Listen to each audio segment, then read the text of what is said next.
একটু দিনই পথে চলার চেষ্টা, যখন তখন মরণ হয়ে যেতে পারে। এই কালকের বাচ্চাগুলো কে জানত যে মা সকালবেলা, আজকে এই মাটার কিভাবে সকাল গেছে বলেন?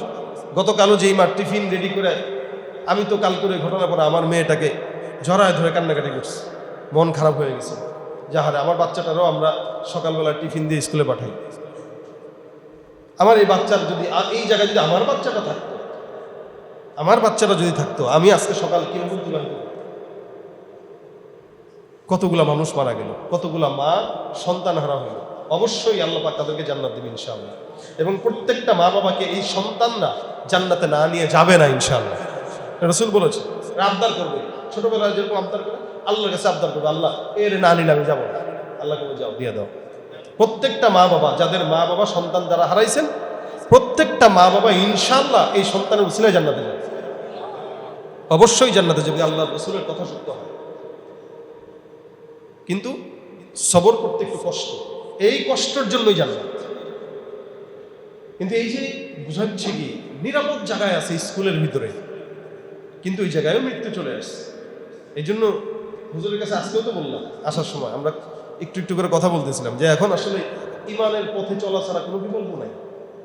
রাস্তাঘাটে বেরোচ্ছি, মরণ চলে আসতে পারে, মরণ চলে আসতে, ওই মুহূর্তে যেন ইমানের সাথে থাকতে পারে।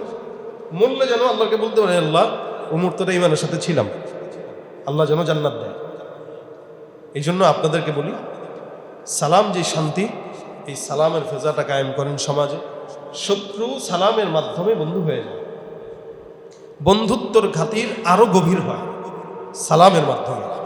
শান্তি এবং নিরাপত্তা এই সমাজ যদি আমরা উপহার দিতে চাই, সালামের বিকল্প অন্য কোনো কিছু নেই।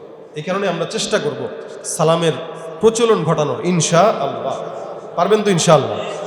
কোনো শরম নাই, সবাইকে দিবেন, যে যাকে পারেন দিবেন। ঘরে ঢুকতে গেলে সালাম, বাচ্চারা অনেক সময় মায়ের ঘর থেকে বাবার ঘরে যায়, সালাম দিতে হবে। বোনের ঘরে ঢুকতে গেলেও সালাম দিতে হবে। ভাই ঘরে ঢুকতে গেলে সালাম দিতে হবে। আমার ঘর থেকে আরেকজনের ঘরে ঢুকা মানেই সালাম দাও। আল্লাহ পাক বলেছেন তোমরা সালাম ছাড়া কেউ কারোর ঘরে ঢুকবা না। এগুলো আল্লাহ পাকের আদেশ। আমরা এই যে কথাগুলো শুনলাম সালাম কেন্দ্রিক, আল্লাহ যেন এগুলো আমাকেও সহ আপনাদেরকেও মানার তৌফিক দান করে। এবং এই সমাজে আল্লাহ পাক যেন বাংলাদেশকে, খুব বেশি দোয়া করা, বাংলাদেশকে যেন আল্লাহ পাক একটু শান্তি দেয়, বাংলাদেশের মানুষগুলোর যেন আল্লাহ একটু ভালো বানায়।